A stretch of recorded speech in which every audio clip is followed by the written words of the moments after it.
Hi குட்டீஸ், இன்னைக்கு நாம் பார்க்க போகிற கதை சிங்கத்தின் பிறந்த நாள் விழா. ஒரு பெரிய காட்டில் சிம்பாங்கிற பேர் கொண்ட ஒரு குட்டி சிங்கம் வாழ்ந்துட்டு வந்துச்சு. நாளைக்கு சிம்பாவோட பிறந்த நாள். நான் எல்லா நண்பர்களையும் விழாவுக்கு அழைக்க போகிறேன், சிம்பா உற்சாகமாக சொல்லுச்சு. முதல்ல சிம்பா ஒரு குரங்கை சந்திச்சுது. குரங்கே, நாளை எனக்கு பிறந்த நாள், நீ வந்துடணும் அப்படின்னு சிம்பா சொல்லுச்சு. நிச்சயமா வந்துடுவேன், நான் உனக்கு மரத்திலிருந்து இனிப்பான வாழைப்பழங்களை கொண்டு வரேன் அப்படின்னு குரங்கு சொல்லுச்சு. அடுத்ததா அங்க ஒரு மயில் வந்துச்சு. மயிலை பார்த்த உடனே சிம்பா மயில் கிட்ட போய், மயிலே, நாளைக்கு எனக்கு பிறந்த நாள், என்னோட விழாவுக்கு வருவியா அப்படின்னு கேட்டுச்சு.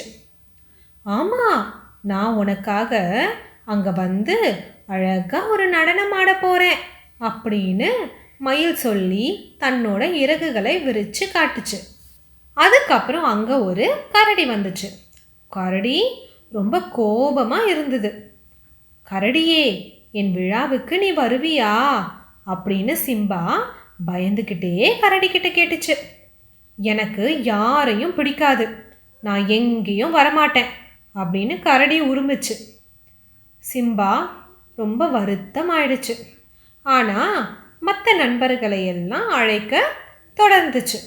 மான், முயல், அணில், கிளி, அதுக்கப்புறம் ஆமை எல்லாரும் ஆமாம் நானும் வருவேன், நானும் விழாவுக்கு வருவேன் அப்படின்னு சொன்னாங்க சிம்பா கிட்ட. பிறந்த நாள் அன்னைக்கு காலையில் எல்லா விலங்குகளும் சிம்பாவோட குகைக்கு வந்துடுச்சு. அவங்க எல்லாரும் பாடினாங்க, ஆடினாங்க, விளையாடினாங்க.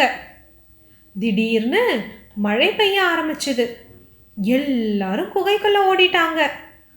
ஐயோ, குகையில் இடமே போதாது அப்படின்னு குரங்கு சொல்லுச்சு. அப்போ ஒரு பெரிய நிழல் குகையோட வாசல்ல தோன்றுச்சு. அது யாரோடைய நிழல் தெரியுமா? அது விழாவுக்கு வரமாட்டேன்னு சொன்ன அந்த கரடியோட நிழல். என்னுடைய குகை பெருசு, நீங்கள் எல்லாரும் என்னோட குகைக்கு வாங்க அப்படின்னு கரடி அழைச்சிது. எல்லா விலங்குகளும் கரடியோட குகைக்கு போனாங்க. அந்த குகை ரொம்ப சூடாகவும் ரொம்ப பெருசாகவும் ரொம்ப வசதியாகவும் இருந்துச்சு. கரடியே, நீ ஏன் வந்த? நீ தான் என் விழாவுக்கு வரமாட்டேன்னு சொன்னியே அப்படின்னு குட்டி சிங்கம் சிம்பா கேட்டுச்சு.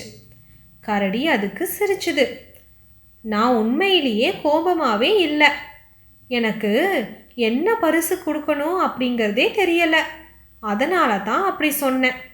ஆனால் இப்போ என்ன பரிசு கொடுக்கணும்னு புரிஞ்சிருச்சு, என்னோட வீடு தான் உன்னோட பரிசு அப்படின்னு சொல்லுச்சு கரடி. எல்லா விலங்குகளும் சேர்ந்து கரடியை கட்டி பிடிச்சுக்கிட்டாங்க. இதுதான் என்னோட வாழ்க்கையிலேயே சிறந்த பிறந்த நாள் அப்படின்னு குட்டி சிங்கம் சிம்பா மகிழ்ச்சியாக கத்துச்சு. அன்னைக்கு இரவு மழையோட சத்தம் ஒரு இனிய பாடல் மாதிரி அவங்க எல்லாருக்கும் தெரிஞ்சுது. எல்லா விலங்குகளும் ஒன்றா சூடாக மகிழ்ச்சியாக இருந்தாங்க. இந்த நிகழ்ச்சியிலிருந்து சிம்பா என்ன கற்றுக்குச்சுன்னா, சில நேரத்தில் நம்ம கண்ணுக்கு கோபமாக தெரிகிறவங்க உண்மையில் ரொம்ப அன்பானவங்களாக இருப்பாங்க. நல்ல நண்பர்கள் எப்போதுமே நமக்கு உதவுவாங்க, குறிப்பாக கஷ்டமான நேரங்களில். இந்த கதை உங்களுக்கு பிடிச்சிருக்கோன்னு நான் நம்புகிறேன். பிடிச்சிருந்துன்னா லைக் பண்ணுங்கள், ஷேர் பண்ணுங்கள், சப்ஸ்கிரைப் பண்ணுங்கள். அப்போ தான் நான் போடுற அடுத்தடுத்த வீடியோ உங்களுக்கு வந்து சேரும்.